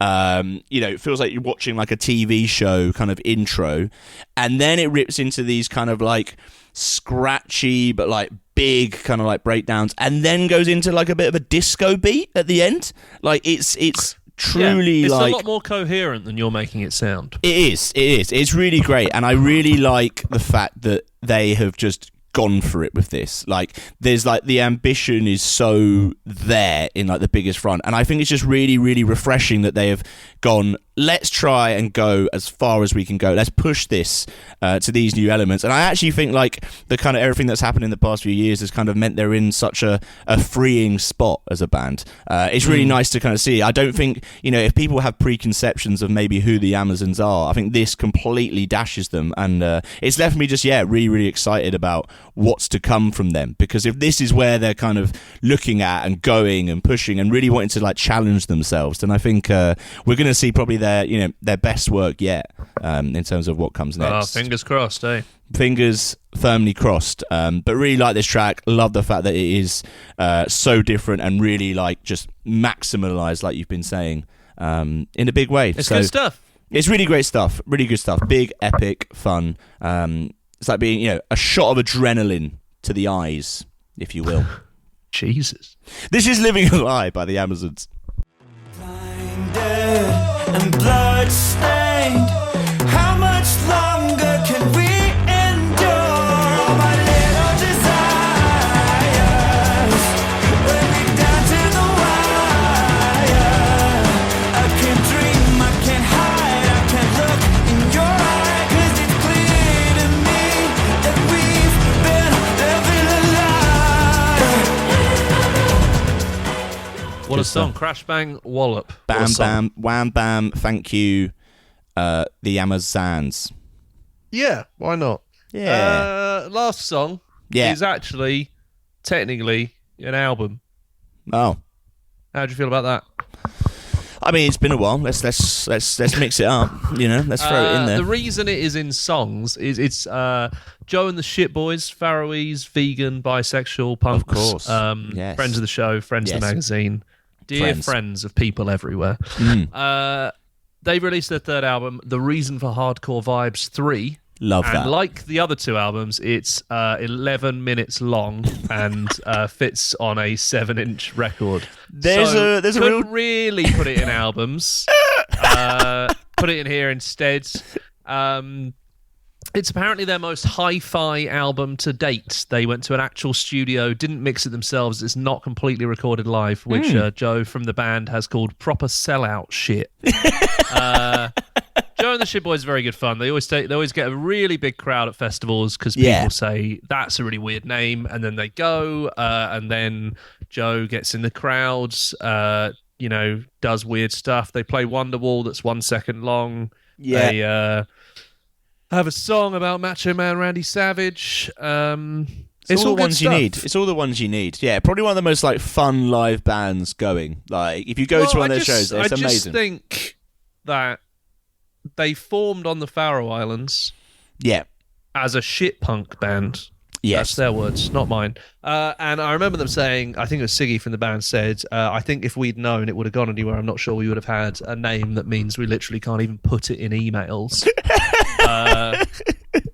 But, I mean, every year when they play places like Great Escape Festival or they do live shows, they get a huge crowd, and afterwards everyone is like, they're actually very, very good. Yes, and they're a mixture of being really, really funny and stupid and also really good. And I just think if you want punk music that sounds like it would have done, back before it had a load of stuff attached to it about like, does it have to be this, does it have to be that, you can do worse than a 56-second song called Don't Fear the Nipple. Exactly. That's what I've always said, personally. That's what I've always said. I've always said that.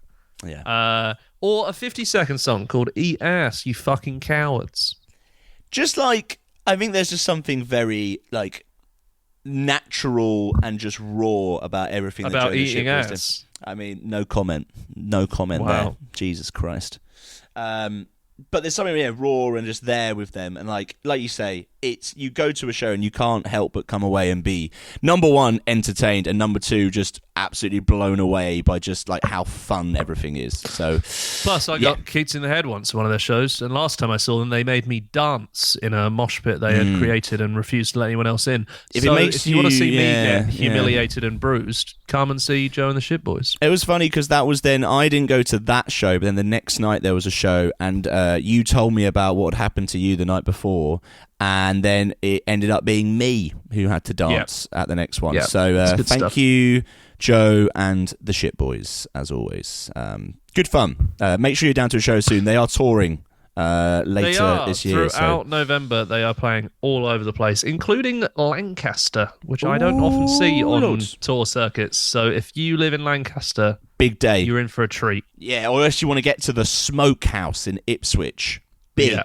Make sure you're there. Or the old hairdressers in Glasgow. Oh, come on. It is ridiculous. But yeah, take a look. They're, big tour, big stuff. They're very good fun. They'll play about 40 songs because they're each about a minute long. We're going to play Fuck Everybody because it's the only song-length song on this new album. So, feels like the way to go. God bless the Shit Boys. Here is Fuck Everybody. Fuck everybody. Fuck everybody.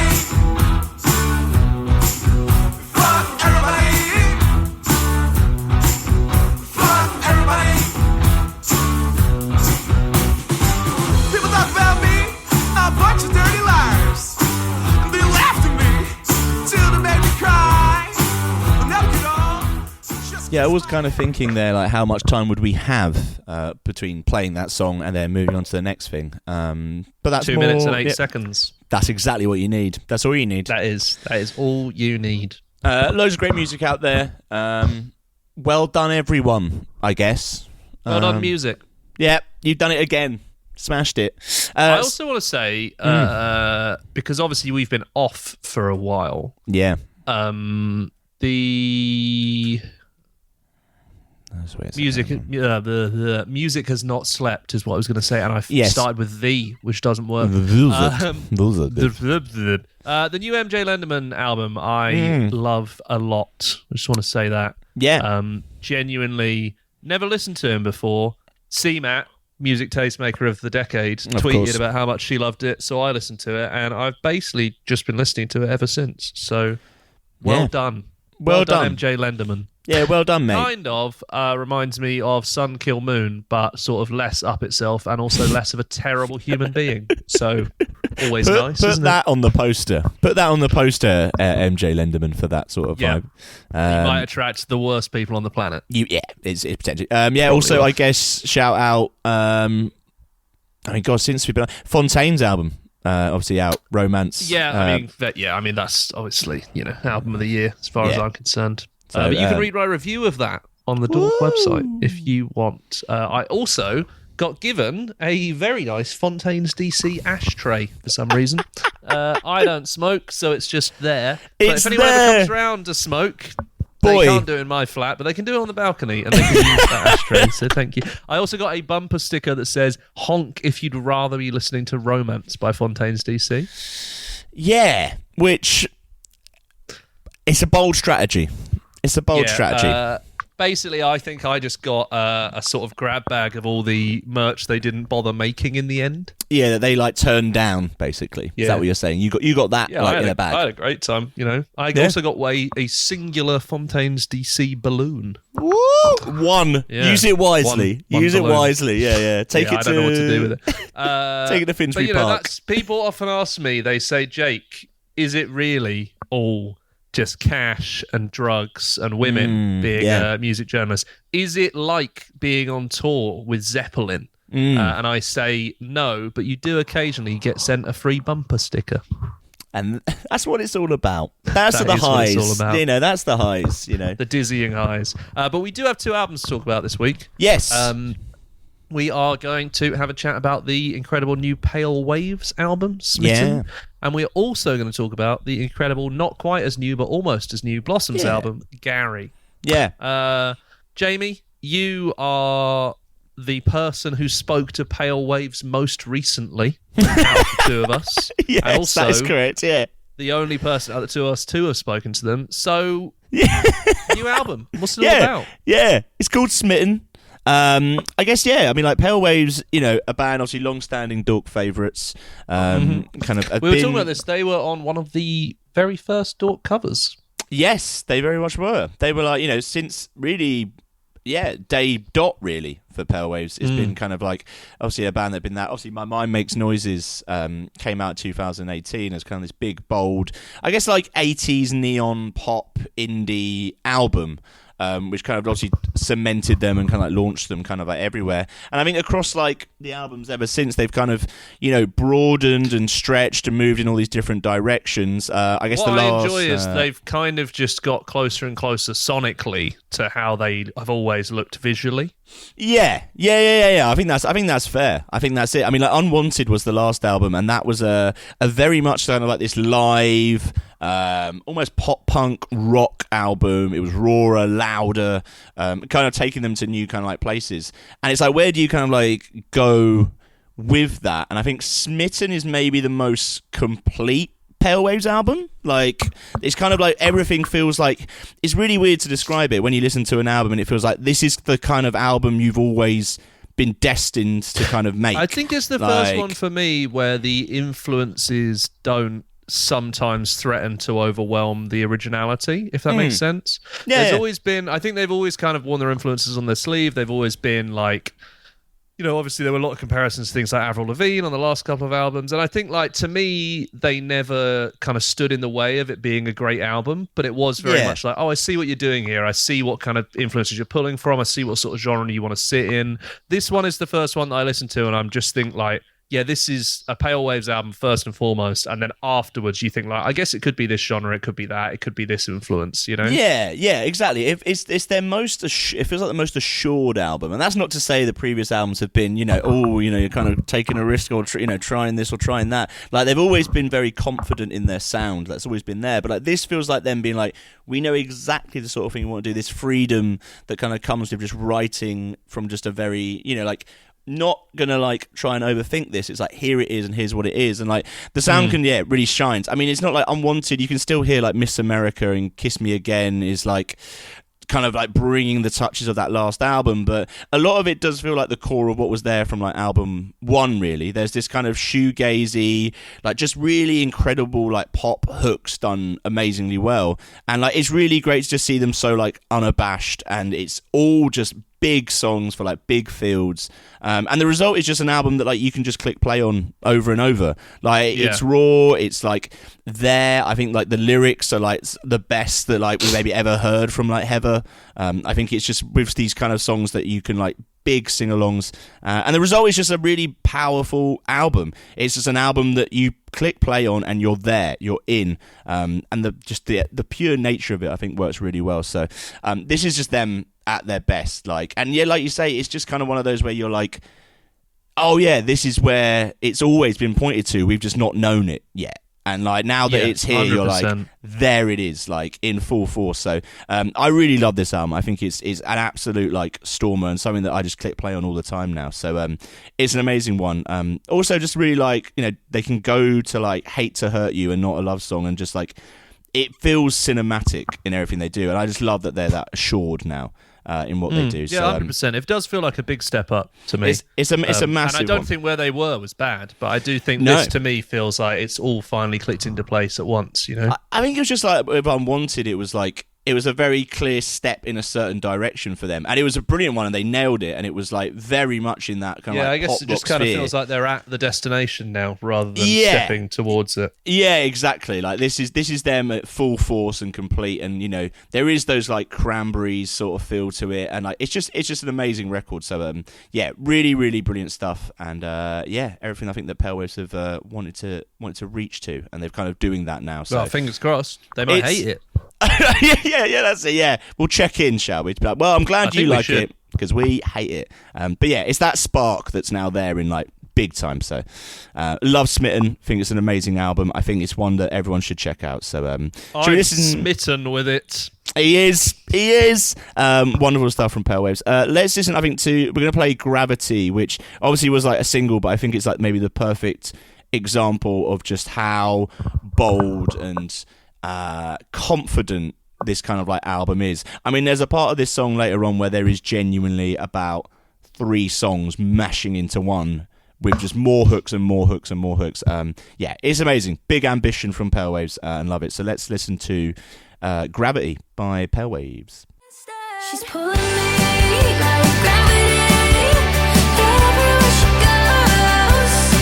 Am I in too deep or out of my reach? Little does she know. She keeps pulling me like gravity. We go out together, but I couldn't let her. That was a hell of a preamble to that song. Mate, big preambles. You need to give the song the respect of a big preamble. And that was Gravity. So yeah, go buy Wow. Smitten. It's an amazing album. Wonderful stuff. Blossoms' 4th #1 album in a row, right? It is 4th #1 album in a row. Amazing. Gary, what I love about Blossoms is it's kind of like a social experiment in getting a fan base on your first album and then getting a bit weirder with every subsequent one and bringing them with you until a group of people don't really understand how an album about a fiberglass gorilla getting stolen is their album of the year. Yeah. Yeah, you just turn around and you're like, I'm going to be honest, didn't have that on the bingo card. Because I feel like there's people who would have been like, oh, I love this new band. Like, listen to this. And then they put like Charlemagne on years ago. People were like, oh, yeah, I can see that. And now I feel like you play them this and you are sort of there like, it's the concept, there's a fiberglass. I'm just going to play it. I'm just going to play you the song. I can't really explain. But it's great. It's got co-writing on it from CMAT as well. She's also on I Like Your Look. Yep. Sort of guest feature. That's great. Gary itself is such a good song. Blossoms have always been good, and I've always enjoyed seeing them live, and they've always occupied this little like area in music that they do better than anyone else. And there's been, I think, especially with that kind of Blossoms, Rick Astley, Smiths thing, there's always been that kind of retro stuff with them, alongside being sort of that kind of best end of the kind of bucket hat indie stuff, you know? Yeah. This album, I think, is the first one that I just think genuinely I listen to and I'm like, yeah, I mean, this is genuinely fantastic. Every other album I have enjoyed, and I've enjoyed seeing it live, and I've enjoyed listening to it. But this one, when I'm not listening to it, I'm thinking about it half the time. Yeah, I think it's just like it's so. I just love how wacky they've gone with it and how they've pulled it off. I love that the cover is them doing a sort of YMCA style spelling out. I love that there is a song about Gary. I love that there's a song about queuing for a nightclub and like splitting into pairs, and it's all done in this kind of jangly, like, you know, throwbacky guitar-y sound that feels retro, but the subject matter is so almost like postmodernly like meta. It is ridiculous. I think it is like it's one of those where like I think they like have always had this personality that's driven through their like music, and I think you can see, I mean, like if you know just one look kind of like online in terms of even on like socials, but obviously with their like podcast as well, you can see there's this camaraderie and this like this feeling of fun that's always been. I just don't think in a lot of their older music that comes through as much as it could. Exactly, I was about to say I don't think on that this, has. And I just think it's such smart songwriting. To write about something silly and to not make it a novelty song is probably one of the hardest things you can do. Yeah, because it's write a line with humor without overruling like the sound of the song itself, the sonics, and also being taken seriously as a band, like being appreciated as being a good band. And I think like this has had critical acclaim, like it's had great reviews, it's gone to #1, so it's obvious they've nailed it. Like, to have opened the whole campaign with this like "Where's Gary, the fiberglass gorilla," and for that not to have overshadowed the fact that the songs are really good is such a tightrope. I don't really understand how they. It's a tricky one, isn't it? It really is, and like I think what's made them great is that they've at every moment where. Like there is really a path they could have gone down, Blossoms. Like, you know, in terms of after kind of the first album, which was which is brilliant and had all these touches to like ABBA and this kind of more classic songwriting and stuff. They could have gone down a real path there that would have been an easy one to go down, and it would have led to been an anthemic indie band. Yeah, and it would have been brilliant, and the songs would have been great because they're great, you know. They'd also, songwriters. they would also be as big as they are now. Yeah, exactly. In a much more well-trodden path. You know, you listen to them, you go, oh yeah, indie anthems, they'll be doing arenas, they'll be headlining places. Yeah. And they took such a left turn and still ended up there that it's like, I almost feel like anything they did somehow they would have carried themselves there. You know? Yeah. They've kind of created it. If you sat down after writing Charlemagne and you said, I think what we're going to do is we're going to get progressively like weirder and funnier, maybe do something with Rick Astley where we cover Smith's songs. Maybe write an album with like funny songs on it. We'll spearhead the campaign with this whole fiberglass thing, and then we'll probably still be doing like, you know, huge outdoor like concerts, venues and shows. People would probably have them committed at that point. Yeah, exactly. And it's like, I think if every moment where they could have gone down a safe path, they've gone and tried to go down something completely different and something fresh. And I think that just shines because of like you say, the songwriting and the passion that comes with it. And just like, but I think, like you say, this is maybe the album where I think what people love about Blossoms in terms of who they are as like personality and as a band is in the kind of album now, and is kind of there and done really well. And I think the result is brilliant. If I didn't speak English, this would still be my favourite Blossoms album. Like sonically, it is definitely the best, and lyrically, it's even better. Yeah. So 100%. It's good, isn't it? It's good, isn't it? It's separated itself really nicely, I think, from the pack. And yeah, the result is stunning. And like the fact that it's a number one album as well, I think it's just brilliant and testament to kind of everything they've done. So so an amazing album. Is I Like Your Look by Blossoms featuring C-Met.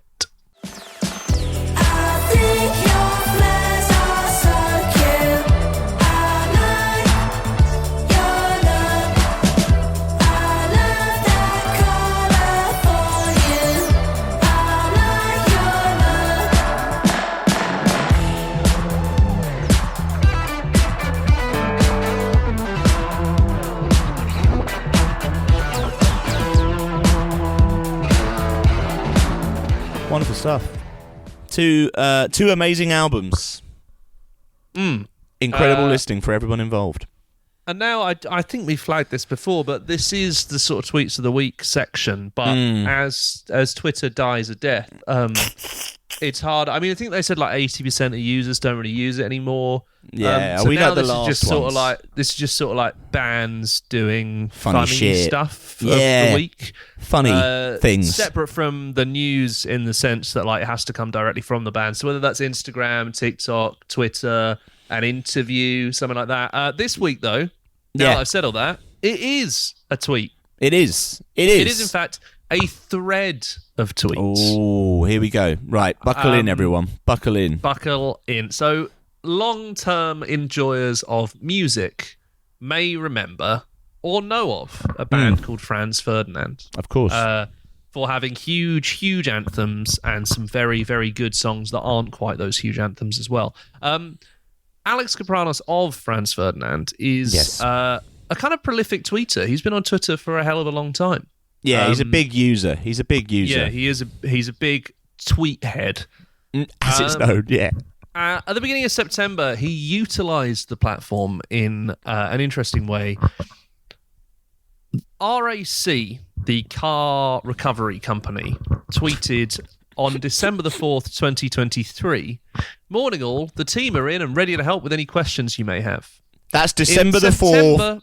Yeah, December 4th, 23. Yeah. In September 2024, Alex Kapranos quote tweeted that, saying, "Hi, I've been waiting for over 13 hours for a truck. You wouldn't know when it's coming, would you?" Now, pause right there. How has he got to this? So how has he's either scrolled back on RAC Care to a point of December the 4th, 2023.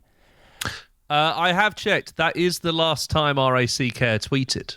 So that makes me wonder even he's more. opened it and seen that clearly they are no longer active. Yes, and he's just gone straight for that. And he's gone for the approach. Sorry, they still reply, they just don't tweet. So instead of tweeting at them, Yeah. where they would reply. Which is He still, has we're still an on move. We're still an on He has move. quote tweeted them. Yeah, but 13 hours in, you'd be desperate. Yeah, He's yeah. quote tweeted them basically in the kind of way that people do to like shame companies.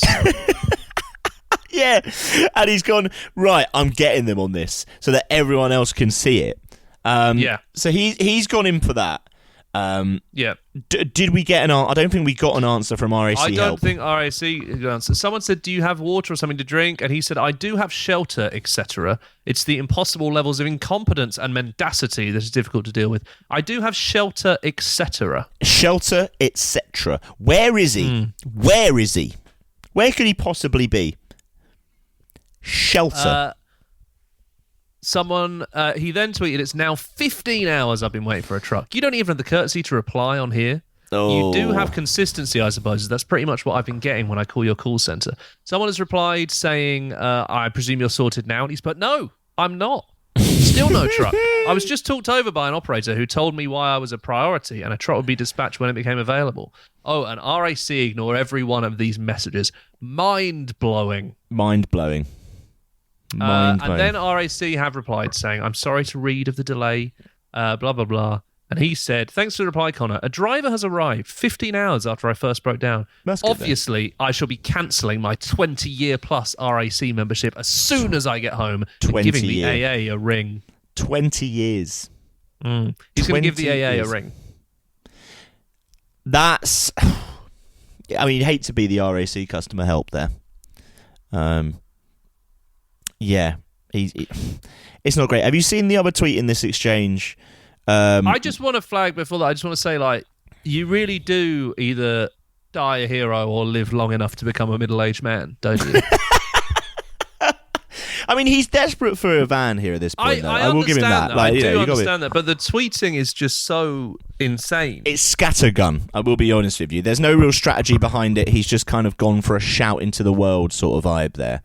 Yeah, and also not, in a very like, I'm going to weaponize my fan base, which is quite funny. I As, want like, a to thing do for be this. I want to be that customer service person who's like, so I'm getting a lot of tweets from this guy. It's called he's like, oh, who's the guy on Twitter? Like, You seems to be would getting a be in bit the of a office following. and you'd be like, who is this guy? Who is And the then you'd be guy? like, oh my god, he used to be in. He's the Or guy is who he still in did. it, I guess? They're still in. They're coming back. They've gone. Who is it? Oh, it's actually a guy. Because when you go on his profile, you can't really tell what he does on Twitter. Yeah. So one of those where like it just says it doesn't actually say like in Franz Ferdinand at Franz Ferdinand. None of that. Bearing in mind, I just want to flag. I believe in the past few weeks since this tweet, Franz Ferdinand have actually announced that they are, I believe, coming back with like a new album. They've got a new album coming out. They've got like a big tour coming. Yep, in the weeks since that tweet, they've announced new album, new tour. Oh yeah, and he has he hasn't tweeted? bothered. Hasn't bothered. He's been sending for the RAC in that time. The RAC on NME have claimed that they rescued him from the motorway at 9 p.m. and towed him to a nearby services and put him up in a hotel, as per his policy. We came out to him again the next day to resolve. Sorry, have they had to comment to NME? Is this what's Yes. happened here? Amazing. NME have got in Amazing. touch and said, have you got a comment? And they've said, Amazing. they've basically called bullshit. They've said, like, he was stranded, I guess, but he was stranded in a hotel because, that's the policy. Andrew Trendle, if So- you're listening to this, please can you send the communications with the RAC to us as a matter of urgency? We Yes. need to find out more about what's going on. Really weaponizing your personal relationship with one of the enemy staff there, Jamie. We need to know what's going on here. Absolutely. I just think I mean, I would like to say, we're agreed on this. Like, this sounds like a shit situation. But yeah, we're not on board. Yeah, it's not to good. go out on Twitter in the way he has, in such a bizarrely scattergun approach, is quite mental. But also, I just don't think that there's that kind of approach now, isn't it? To like, use Twitter as ascending, like a public shaming sort yeah, of but vibe, it right? feels like I'm not really sure whether roadside assistance works in the same way as like trying to get through to someone to talk about your Virgin bill. Getting a deal at McDonald's because you got 2 hash browns instead of 3. Yeah, it's not really the same kingdom that we're working in, is it? You were wrong, actually, because Franz Ferdinand have tweeted, our 6th studio album will be released on 10th of January 2025. Yeah. Someone has replied to the band No. Stupid question. Are the versions of Billy Goodbye and Curious on the 2nd disc of the deluxe version demos or the original versions that were on Hits to the Head? And he has replied, they are demos, very different from the released versions. That's the only tweet he's done since his RAC stuff. He's been stewing over it. That's been fair. Yes. Have you seen that he actually did another quote tweet where he mentioned about being there for 14 hours? Where he said, hello, RAC, I see you're now answering tweets, but not mine. It's nearly 14 hours I've been waiting for a truck. Any clue as to what is going on? The operator I spoke to on the phone said he couldn't speak to a manager because, and in quotations, if he disturbed them, he's lose his job. Amazing. Love it. That's actually what I say at work. I say, if you dare disturb me, you are out of here. I am busy. Don't disturb me. Ever, guys, don't do it. Oh. I can't imagine the joy you would have ringing a manager and saying, hello, we have a bit of an issue. The singer of Franz Ferdinand is causing a bit of a Twitter storm about currently being trapped on the motorway. Oh, love it. The enemy have written about it. They're asking for a comment. We've got to. Well, I'm glad that he did manage to get rescued. I'm glad he's okay. I'm glad he's okay. I'm really glad he's okay. And the RAC now know not to mess online with the lead singer of indie bands. Finally, justice for that time. But he wouldn't have been rated as a priority because he's a man, right? Yeah, right. Okay. So, like, if you're like a woman with kids or something and you're on your own, they rate you as a priority because that's not nice. Right. And also, could be dangerous. Yes. So, these days, you could argue it's impossible to be a heterosexual white man while breaking down at the side of a motorway and also in a successful indie band. Right. I really hope that was going somewhere. And it went there. So that's good. I kind of hoped it was going somewhere too. Anyway, this is Do You Wanna by Franz Ferdinand.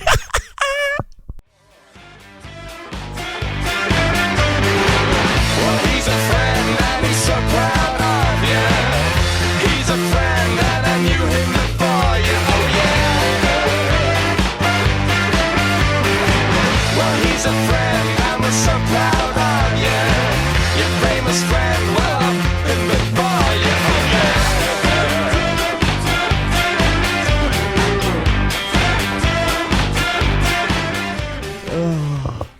I'd also like to point out, I think the joke was probably made online. I haven't checked, but it is quite joke, ironic that a band called Franz Ferdinand had so much trouble with a car when Archduke Franz Ferdinand's car trouble led to him getting shot in the head. He arguably had the worst car trouble out of anyone.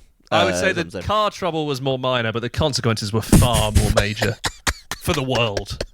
Google sorry it. if you have already made that joke online. I'm sure it has been made somewhere. Google it. That's all we got Google time it. for. That's all we got time for this fortnight.